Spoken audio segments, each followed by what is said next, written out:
Ladies and gentlemen, I am John Laspina. I am the Carnivore Teacher, and today we're going to talk about extending our lifespan.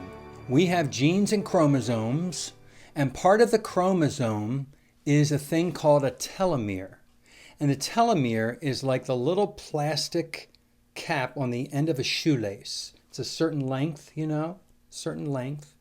And as our genes and chromosomes, as our cells reproduce and the old ones die off and the new ones are created, the telomeres over time shorten.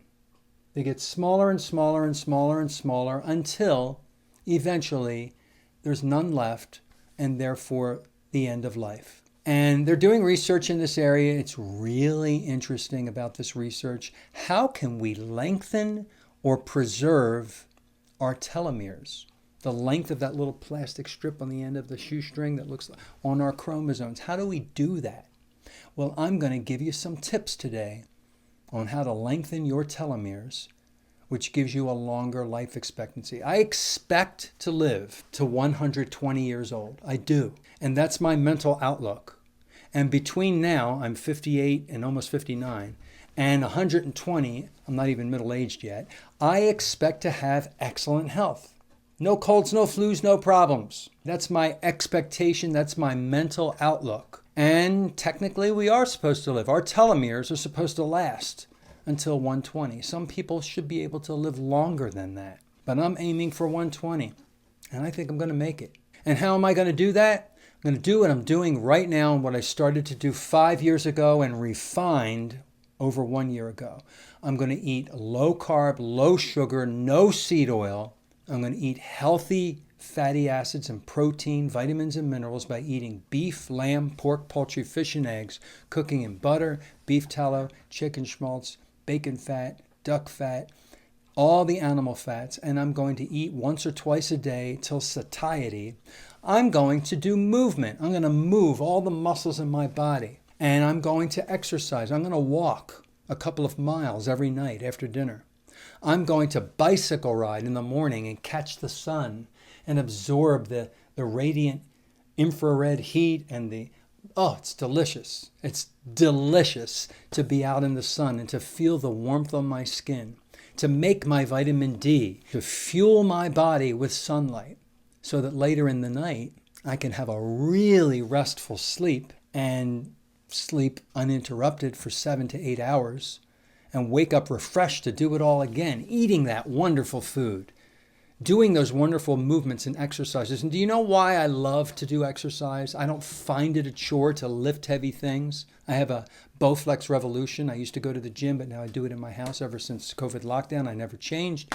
And I am lifting heavy weights. I really am. And you would think, it's a chore. I have to make myself do it. I have to make myself walk. I have to make myself ride the bike. No. I put my earbuds in, my AirPods, I have my cell phone, and I'm listening to Dr. Anthony Chafee teach me about my body and health. I'm listening to Dr. Ken Berry and Nisha talk about health and diet and the proper human diet. I'm listening to the Carnivore Soldier and DC Learning to Live. I'm listening to Dr. Sten Ekberg and Kim Howerton. I am listening to, there's so many others. Dr. Sean Baker. I have too many now of my YouTube favorites that I don't have enough time in the day to listen to everybody's new podcasts.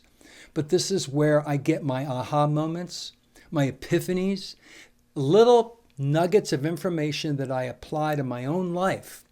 The application of the knowledge, making changes to my life to make my life better. I'm lengthening or preserving my telomeres by the food I'm eating and the food I'm not eating, and by my exercise, by my sleep, and I also do mindfulness. Mindfulness is so very important to keep my mental and emotional health healthy. All of these things covered, and spiritual, if you're spiritual and you pray and believe in a higher power, all of these things together create a well-balanced, healthy individual. This is how I do it. And you have to work on your relationships with your spouse, with your family, your siblings, your cousins, your relatives, your friends, your coworkers. You work on them, and you give and you love. And when you give in love without expecting anything in return, that's healthy to you. When you give love and help people, that's the gift you're giving yourself for longevity. It really is. It helps you sleep at night. You feel good about yourself. When you do nice things for people for no reason, you feel good. That's priceless. All of the things I just talked about are ways to lengthen your telomeres. You don't need a medicine. There are some people out there selling drugs that supposedly encourage the preservation of your telomeres that cost $60 a month or more. I'd rather do it my way. I make the things I mentioned to you, I make them a regular part of my day. The workout, the walk, the bicycle ride, the eating of the food, all the things I'm doing are part, and sleep and everything, it's all part of my life that I have added and adjusted by listening to medical doctors and nutritionists online. Okay, why am I making this video for you? Because somebody else made videos for me and helped change my life and make me happier. Oh my gosh. I really believe in this way of eating and living for longevity. And I think I'm lengthening or preserving my telomeres. And it's showing. When I look in the mirror, I see a face that's not aging. I might even be aging backwards. Isn't that amazing? So ladies and gentlemen, take what you can from this video. Google some of the names of those doctors that I mentioned. Do your own due diligence. Do some research on your own like I do and just learn. I'm a teacher, so I'm all into learning. You can never learn it all. There's so much to know. And just being book smart is meaningless. If you apply these things to your life and make your life better, there's the true learning. I get excited when that happens. Have a good day.